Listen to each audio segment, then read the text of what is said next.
Welcome to వార్తా 9. ముందుగా headlines చూద్దాం. కీలక నిర్ణయాల దిశగా కొనసాగుతున్న ఏపీ కేబినెట్ భేటీ సమావేశం. ఉద్యోగాలు, మౌలిక వస్తువులపై కీలక అజెండాలతో సమావేశం. మున్సిపల్ ఆస్తుల లీజ్ సవరణలకు కేబినెట్ గ్రీన్ సిగ్నల్ సూచనలు. రాష్ట్ర అభివృద్ధికి కీలక నిర్ణయాలు తీసుకునే దిశగా చర్చలు. బీజేపీపై తీవ్ర వ్యాఖ్యలు చేసిన మంత్రి సీతక్క. ఓట్ల కోసం ప్రజలను విభజిస్తున్నారని బీజేపీపై సీతక్క ఆరోపణలు. ప్రజాస్వామ్య విలువలను కాపాడాలని ప్రజలకు పిలుపు. ఐక్యతతో ముందుకు సాగితేనే సమాజం బలపడుతుందని వ్యాఖ్యలు.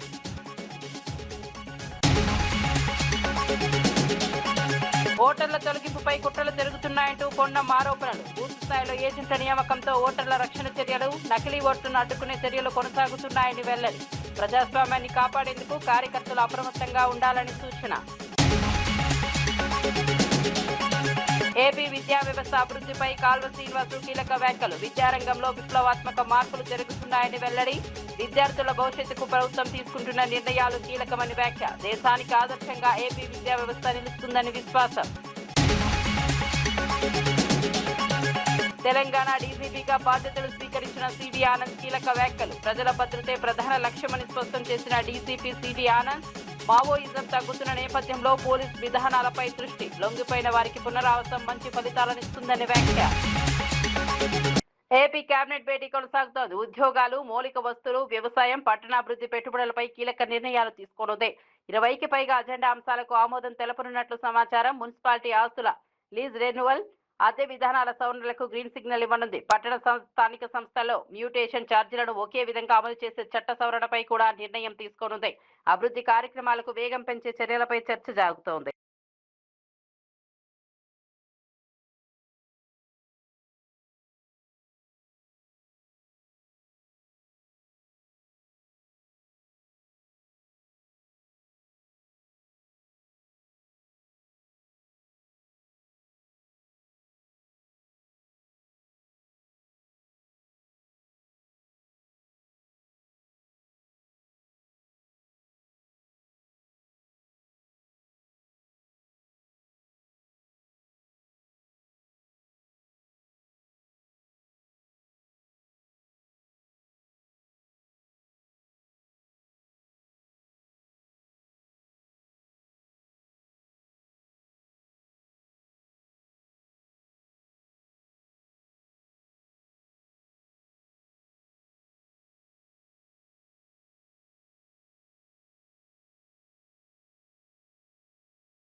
నల్గొండ జిల్లా కోత్ముంతల్ పహాడాలో 200 కోట్లతో young India integrated residential school నిర్మాణానికి శంకుస్థాపన చేశారు.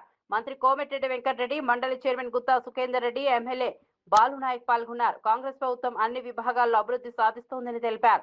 కుల మతాల మధ్య అంతరాలు తొలగించేందుకు ఈ స్కూల్ నిర్మాణం చేపడుతున్నామని చెప్పారు. 13,000 కోట్లతో టెండర్లు పిలుస్తున్నామని, త్వరలో రోడ్డు పనులు ప్రారంభమవుతాయని వెల్లడించారు. ఆరోగ్యశ్రీ ద్వారా దేవరకొండకు నిధులు కేటాయిస్తున్నామని తెలిపారు. అది కూడా అన్ని వసతులతోని యంగ్ ఇండియా ఇంటర్నేషనల్ అంటే ఏం చేసినామంటే, ఇంటర్నేషనల్ ఎందుకు పెట్టాం, అంతర్జాతీయ ప్రమాణాలతో 1000 మంది ఒకటేసారి డైనింగ్ హాల్ తినే విధంగా, ఒకటేసారి క్రికెట్ గ్రౌండ్ కానీ, ప్లే గ్రౌండ్, ఫుట్బాల్ గ్రౌండ్స్ కానీ, 2,560 మంది స్టూడెంట్స్, స్టాఫ్ క్వార్టర్స్ కూడా అందులోనే ఉండి అన్ని విధాల వసతులతో దేశంలో ఎక్కడ లేని విధంగా, అసలు ఏ దేశంలో ఏ రాష్ట్రం కూడా ఇది ఆలోచన కూడా చేయలేదు. మేము మా ముఖ్యమంత్రిగా విద్యాశాఖ మంత్రిగా మనము చదివిస్తే ఆ అబ్బాయి ఆ కుటుంబంతో పాటు ఆ గ్రామంతో పాటు అభివృద్ధిలో ఉంటుంది. చదువుతోనే అభివృద్ధి సాధ్యమని అంబేద్కర్ రాజ్యాంగంలో రాసిండు. మీరేం చేసినా సరే రాబో కాలంలో ప్రతి ఒక్కరికి విద్యను అందించాలి, అప్పుడే నిజమైన స్వతంత్రం వచ్చినట్టని అంబేద్కర్ గారు రాజ్యాంగంలో రాసిన మాట. దాన్ని ఇవాళ నిజం చేస్తూ మా ముఖ్యమంత్రి గారు ఇవాళ మేమందరం కూడా కట్టుబడి పనిచేస్తున్నాం. ఇక్కడ భువనగిరి మంచి ప్లేస్, మన మల్లెపల్లి దేవరకొండ మధ్యలో బాలునాయక్ గారు మంచి ప్లేస్ సెలెక్ట్ చేసి ఈ 2 టౌన్లు ట్విన్ సిటీస్ గా ఉన్నాయి. ఈ ఫ్యూచర్ లో 2 కలిసే విధంగా మంచి స్థలం ఎంపికల్లో కొద్దిగా ఆలస్యమైన ఈరోజు పనులు కూడా మొదలైన లెక్క. ఈరోజు సాయంత్రంకి వెళ్ళి పనులు మొదలైతే 15 నెలల్లో పూర్తి చేస్తాం. కస్తూర్బాకు కూడా కాంపౌండ్ వాళ్ళకి 80 లక్షలు శాంక్షన్ చేసుకుంటూ ఇప్పుడే వేదిక మీదకి వెళ్ళి నేరేడుగంలో మాకు లో వోల్టేజ్ తో మోటార్లు నడుస్తలేవంటే ట్రాన్స్కో సీఎండీ కృష్ణ భాస్కర్ తో మాట్లాడితే ఫైనాన్స్ డ్రైవ్ చేస్తూ త్వరలో శాంక్షన్ చేస్తానని చెప్పిండు. అది 100-150 కోట్లతోని 130 సబ్స్టేషన్ కానీ 90 కోట్లతోని రేపు ముఖ్యమంత్రి గారిని మేము ఢిల్లీ ప్రాజెక్టు మీద నేను రాజగోపాల్ రెడ్డి గారు బాలునాయక్ గారు పోయి కలవడం జరుగుతుంది. దాని పనులు వెంటనే వేగవంతం చేయాలని సొరంగాన్ని 28 డిసెంబర్ పూర్తి చేపించి ఆ రోజు మేము పట్టుబట్టి సాధించుకుంటే మా పొట్ట మీద ఓటు ఇవ్వాలి. ఆ సొరంగం పూర్తి అయితే ఇవ్వాలా దేవరకొండ ఇట్లా ఉంటుండే అయ్యాలా ఖచ్చితంగా ఉంటుండే. మా దగ్గర ఏం మార్పు నీళ్లు చేయబట్టి ఇవాళ 2 లక్షల అనుకూల ఓటర్లను తొలగించే ప్రయత్నాలు జరుగుతున్నాయని మంత్రి పొన్నం ప్రభాకర్ ఆరోపించారు. సిద్దిపేట జిల్లా అక్కన్నపేటలో జరిగిన కార్యకర్తల సమావేశంలో వ్యాఖ్యలు చేశారు.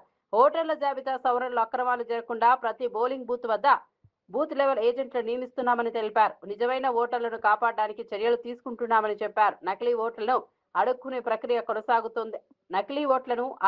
ప్రక్రియ కొనసాగుతోందని పేర్కొన్నారు.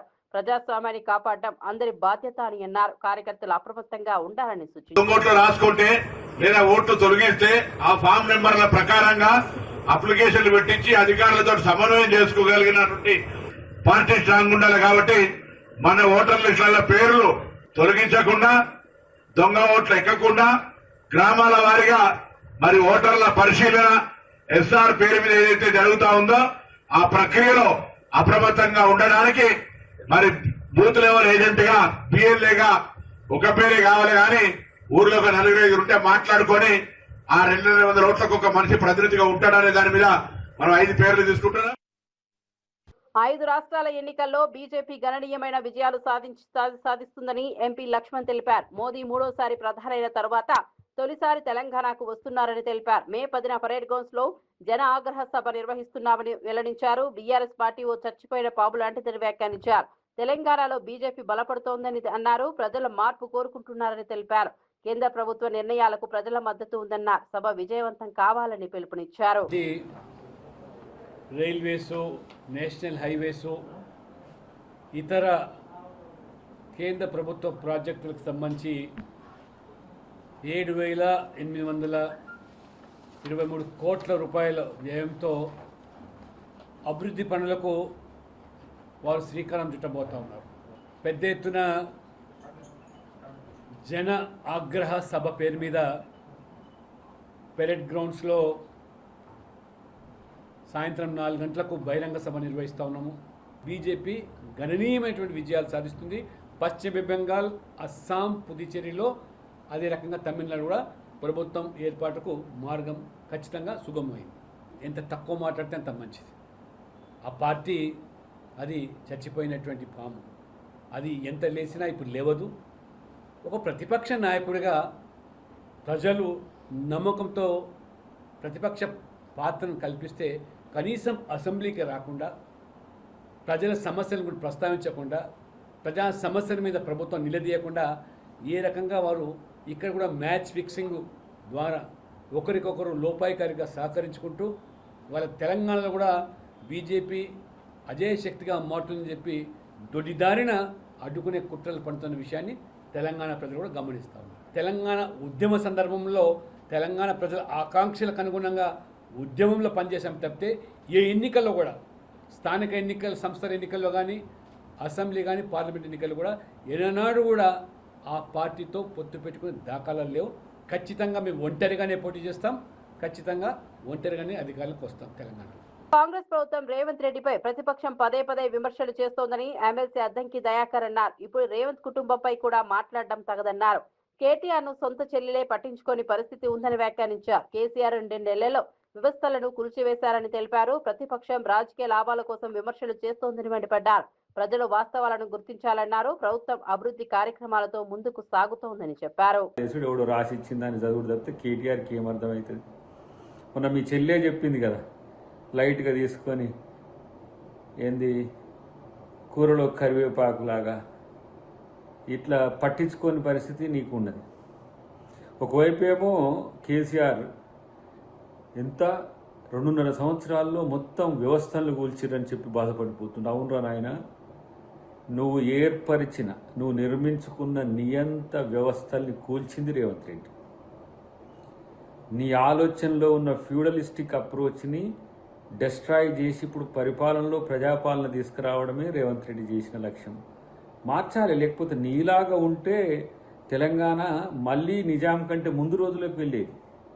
కాబట్టి అలా రేవంత్ రెడ్డి మీకు కనబడతలే. ఎందుకు ఇట్లా ప్రజాస్వామ్య పరిపాలన చేస్తే ఎట్లా, మమ్మల్ని విలన్లు చేస్తుండే ఎట్లా అంటే విలన్లే కదా మీరు న్యాచురల్గా. బీజేపీ ఓట్ల కోసం ప్రజలను విభజిస్తోందని మంత్రి సీతక్క ఆరోపించారు. ప్రజల ఐక్యతను దెబ్బతీసే ప్రశ్నించే గొంతుకలను అణచివేస్తోందని విమర్శించారు. అధికారం కోసం ఏ విధమైన చర్యలైనా తీసుకుంటోందని అన్నారు. ప్రజాస్వామ్య విలువలను కాపాడాల్సిన అవసరం ఉందని చెప్పారు. ప్రజలు ఈ విషయాన్ని గుర్తించాలని సూచించారు. ఐక్యతతో ముందుకు సాగితేనే సమాజం బలపడుతుందని తెలిపారు. ప్రజల మద్దతుతో ప్రజాస్వామ్యాన్ని రక్షించాల్సిన బాధ్యత అందరిపై ఉందని చెప్పారు. మంచి సైన్యంగా మీరవుతూ జిల్లాలకు కూడా విస్తరిస్తే చాలా పెద్ద సైన్యం అవుతుంది. ఆ సైన్యం ద్వారా మరి గొప్ప పార్టీని ఇంకా ఇంకా బలమైన వేర్లతో మనం నిర్మించుకోవచ్చు. కాబట్టి ఈరోజు గాంధీ గారు ఇచ్చిన జ్ఞానం, మరి అంబేద్కర్ గారి ద్వారా వచ్చినటువంటి కాన్స్టిట్యూషన్, మన నెహ్రూ గారు నిర్మించిన భారతదేశ విధి విధానాలు, మరి గొప్ప ఇన్స్టిట్యూషన్స్ ఇవే ఇప్పటికీ ఉన్నాయి. కానీ ఈరోజు బీజేపీ పార్టీ కేవలం ఎన్నికల సిద్ధాంతాలు, ఓట్ల కోసం, సీట్ల కోసం, అధికారం కోసం ప్రజలను నిలువునా చీల్చేసి ప్రజల ఐక్యతను దెబ్బతీసి మరి ప్రశ్నించే గొంతులను ఏ రకంగా చేస్తుందో పెట్టే కేసులకు తాను భయపడనని అంబటి రాంబాబు అన్నారు. చంద్రబాబును విమర్శించినందుకు తనపై రాష్ట్ర వ్యాప్తంగా 36 కేసులు పెట్టారని తెలిపారు. పోలీస్ వ్యవస్థ బాధ్యతగా పనిచేయాలని సూచించారు. ఏపీలో వైసీపీకి ఒక చట్టం, టీడీపీకి మరో చట్టం ఉందా అని ప్రశ్నించారు. అరెస్టులు, జైళ్లకు భయపడేది లేదని స్పష్టం చేశారు. రాజకీయ ప్రతీకారంతో కేసులు పెడుతున్నారని ఆరోపించారు. ప్రజలు వాస్తవాలను గుర్తించాలని పిలుపునిచ్చారు. రాజశేఖర రెడ్డి వారసులం, జగన్మోహన్ రెడ్డి వెంట నడుస్తున్న వాళ్ళం. ఇలాంటి ఉడత ఊపులకు భయపడటానికి నేను కానీ, భార్గవరెడ్డి కానీ, మా సోషల్ మీడియా యాక్టివిస్టులు కానీ, మా కార్యకర్తలు కానీ సిద్ధంగా లేరు. గుర్తుపెట్టుకో చంద్రబాబు నాయుడు గారు, లోకేష్ గారు అని ఈ సందర్భంగా చెప్పదలుచుకున్నా. ఏందండి నాకు తెలియగెడతాను, ఆంధ్రజ్యోతి రాధాకృష్ణ మమ్మల్ని ఇష్టం వచ్చినట్టుగా తిడితే ఏం తిట్టాడు తెలుసుకో మీకు. జగన్మోహన్ రెడ్డి గారు చెప్తేనంట మా భార్యలను చెల్లెళ్ళుగా భావించి వారికి పెళ్లి సంబంధాలు చూస్తామని చెప్పాడు టీవీలో. దాని మీద 175 పోలీస్ స్టేషన్స్లో మేము కంప్లైంట్ ఇచ్చాం. కేసు రిజిస్టర్ చేశారా? చేయరు. మా మీద అయితే అనకపోయినా కేసులు రిజిస్టర్ చేస్తారు, పోలీస్ స్టేషన్లకు తిప్పుతారు. తెలుగుదేశం నాయకులు ఎంతమంది జగన్మోహన్ రెడ్డి గారిని రోజు దూషిస్తున్నారు. ఒకళ్ళ మీద కేసు పెట్టారా? పెట్టరు. మా మీద మాత్రం కేసులు పెడతారు, తిప్పుతారు. మమ్మల్ని భయపెట్టాలని చూస్తారు. మేము భయపడతామా చెప్పని అడుగుతా ఉన్నా. అంటే ఏమండి చంద్రబాబు నాయుడు గారు, లోకేష్ గారు, ఏమండి డీజీపీ గారు, వాళ్ళకు ఒక ఐపీసీ, మాకు ఒక ఐపీసీ ఉందా? 2 ఐపీసీలు ఉన్నాయా? ఇండియన్ పీనల్ కోడ్స్, దాని ఏదో బిఎన్ఎస్ఎస్గా మార్చారు. వాళ్ళు నేరాలు చేస్తే కేసులు రిజిస్టర్ చేయరు, మేము నేరాలు చేయకపోయినా కేసులు రిజిస్టర్ చేస్తారు. వాళ్ళకు ఒక చట్టం, మాకు ఒక చట్టం. నేను అడుగుతా ఉన్నా, డీజీపీ గారిని అడుగుతా ఉన్నా, టోటల్గా ఐపీఎస్ ఆఫీసర్ని అడుగుతా ఉన్నా, ధర్మమేనా ఇది? మీరు ఇలాంటి అన్యాయాలు, అక్రమాలు చేయటం సమంజసమేనా? అమరావతిలో ఎన్టీఆర్ భవన్లో ఎమ్మెల్యే కాల్వ శ్రీనివాసరావు మీడియా సమావేశం నిర్వహించారు. రాష్ట్ర విద్యా వ్యవస్థ సరైన నాయకత్వంలో అద్భుతంగా అభివృద్ధి చెందుతోందని తెలిపారు. విద్యారంగంలో విప్లవాత్మక మార్పులు చోటు చేసుకుంటున్నాయని అన్నారు. విద్యార్థుల భవిష్యత్తును దృష్టిలో ఉంచుకుని ప్రభుత్వం తీసుకుంటున్న నిర్ణయాలు మంచి ఫలితాలు ఇస్తున్నాయని చెప్పారు. రాబోయే రోజుల్లో ఏపీ విద్యారంగం దేశానికి ఆదర్శంగా నిలుస్తుందని విశ్వాసం వ్యక్తం చేశారు. అభివృద్ధి కార్యక్రమాలు కొనసాగుతున్నాయని తెలిపారు. పిల్లల ప్రోగ్రెస్ కార్డులు ఆ క్లాస్ టీచరు ఆ తల్లిదండ్రుల దగ్గర కూర్చొని ఆ పిల్లల నడవడిక, క్రమశిక్షణ, వాళ్ళ బలాలు, బలహీనతలు, పాఠ్యాంశాల్లో వాళ్ళు సాధిస్తున్న ప్రగతి, చూపిస్తున్న ప్రతిభ, వీటన్నిటినీ తల్లిదండ్రులకు విశదీకరించి తెలియజెప్పడం వల్ల వాళ్ళు తల్లిదండ్రులు కూడా పిల్లలలో ఉన్న లోపాలను సరిదిద్దే ప్రయత్నం చేయడం వల్ల మంచి పౌరులుగా ఎదగడంతో పాటు ఉత్తీర్ణత శాతం ప్రభుత్వ పాఠశాలల్లో పెరగడానికి ఈ పీటీఎంలు దోహదపడ్డాయనే దాంట్లో ఎంత మాత్రము అతిశయోక్తి లేదనే విషయాన్ని కూడా ఈ సందర్భంగా నేను మనవి చేస్తూ ఉన్నా.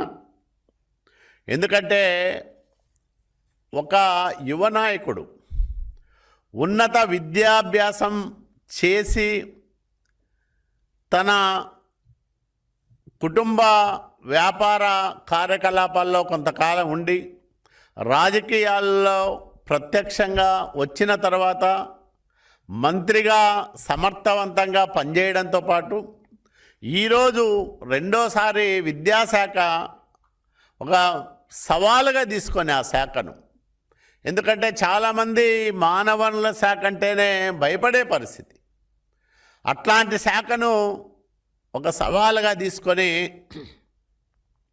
విద్యా ప్రమాణాలను మెరుగుపరిచే దిశగా నారా లోకేష్ బాబు గారు చేస్తున్న కృషి నవ సమాజ నిర్మాణంలో ప్రశంసనీయమైన పాత్రను పోషిస్తూ ఉంది అనే దాంట్లో ఎలాంటి సంశయము లేదనే విషయాన్ని నేను మీకందరికీ మనవి చేస్తూ ఉన్నా. ఎందుకంటే రాష్ట్రంలో కులగణన నిర్వహించడం ద్వారా బీసీలకు సరైన న్యాయం జరుగుతుందని ప్రభుత్వ సలహాదారు వి హనుమంతరావు తెలిపారు. గాంధీ భవన్ లో జరిగిన మీడియా సమావేశంలో మాట్లాడారు. బీసీల జనాభా ప్రాతిపదికన రిజర్వేషన్లు పెంచేందుకు ప్రభుత్వం సిద్ధంగా ఉందన్నారు. ఇందుకోసం కులగణన కీలకమని పేర్కొన్నారు. కాంగ్రెస్ ప్రభుత్వం బీసీల సంక్షేమానికి కట్టుబడి ఉందని తెలిపారు. గత ప్రభుత్వాలు వారిని కేవలం ఓటు బ్యాంకుగా మాత్రమే చూశాయని విమర్శించారు. సమానత్వం కోసం ఈ చర్యలు అవసరమని అన్నారు. అందరూ రాజకీయాల్లో రావడంతో కోట్లు సంపాదిస్తారు, కానీ ఆయన నీతి నిజాయితీ పడు చదువుకున్నటువంటి ఆర్థికవేత్త, 2 సార్లు ఏఐసిసి అధ్యక్షుడుగా, అదేవిధంగా రాష్ట్రానికి ముఖ్యమంత్రి అయిన వ్యక్తి. ఆయనకు తప్పనిసరిగా న్యాయం జరగాలని, నేను ఆయన స్మృతి భవన్ కట్టియాలని చాలా రోజుల నుంచి ఆలోచన చేస్తున్నా. అదే చంద్రబాబు గారు ముఖ్యమంత్రిగా ఆయనని అడిగాను, అదేవిధంగా ఎవరు పవన్ కళ్యాణ్ కూడా అడిగాను. ఈ డబ్బులు ఉపయోగపడి ఆడ ఏది స్మృతి భవన్ కట్టియడానికి 1 సంవత్సరం పూర్తిగా హనుమాన్ వేంశాల, ఇంకో సంవత్సరం పూర్తిగా దామోదర సంజీవ్ గారి ట్రస్ట్ చైర్మన్కి ఇవ్వడం జరుగుతుంది. ఏదైనా నాకు తప్పనిసరిగా ఒక న్యాయం జరుగుతుంది అనేది నా ఉద్దేశం. నేను అడిగింది ఏది, రాజ్యసభ కావాలన్నా, అసెంబ్లీలో పార్లమెంట్లో టికెట్ కావాలని 2 సార్లు ఖమ్మం నుంచి ప్రయత్నం చేశా. రాజీవ్ గాంధీ గారు నా మీద అభిమానంతో ఆ రోజులలో యాజ్ ఎ ప్రైమ్ మినిస్టర్గా 2 సార్లు ఆ ప్రాంతానికి వచ్చాడు. తర్వాత ఒకసారి ప్రైమ్ మినిస్టర్ లేనప్పుడు కూడా వచ్చాడు. కానీ ఆ తర్వాత ఆయన చనిపోయిన తర్వాత ఏం చేయలేని పరిస్థితులు అయినా ఆయన ఆలోచన నా మీద ఉన్న అభిమానంతో ఒక చిన్న కుటుంబంలోకి వెళ్ళి రాజకీయాలలో దానికి ఎవడు గాడ్ ఫాదర్ లేడు, కానీ నా టాలెంటు, నా కష్టం ఆ కుటుంబానికి లాయలు ఉందని తెలుసుకొని నన్ను ముఖ్యమంత్రి స్థాయి దానిగా తీసుకెళ్ళాడు. అది కూడా జరగలే. లాస్ట్ డేస్లో చెప్పాడు, ఏదైతే విశాఖపట్నం నుంచి పెరంబూరు పోయేటప్పుడు, Hanumanth after parliament elections will be over, I will make you CM అన్నాడు.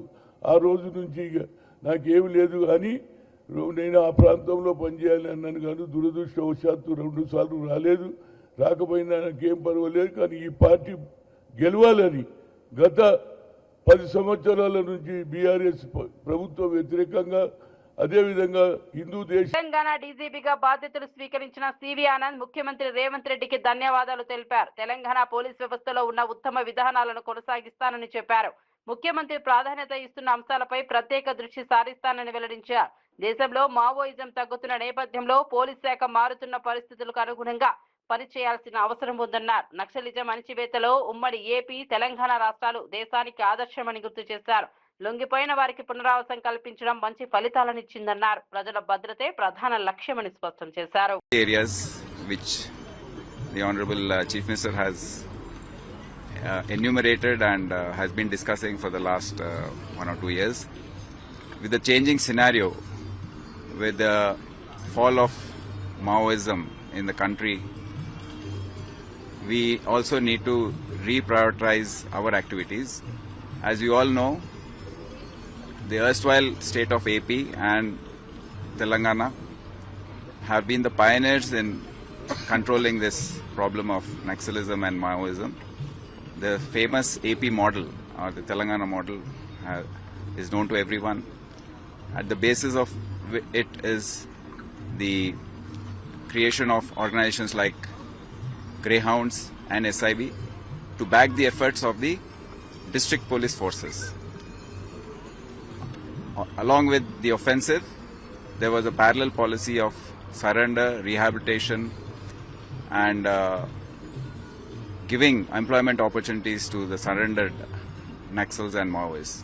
So this is what has led to the control of the problem by the year 2008 or 2010 in the state.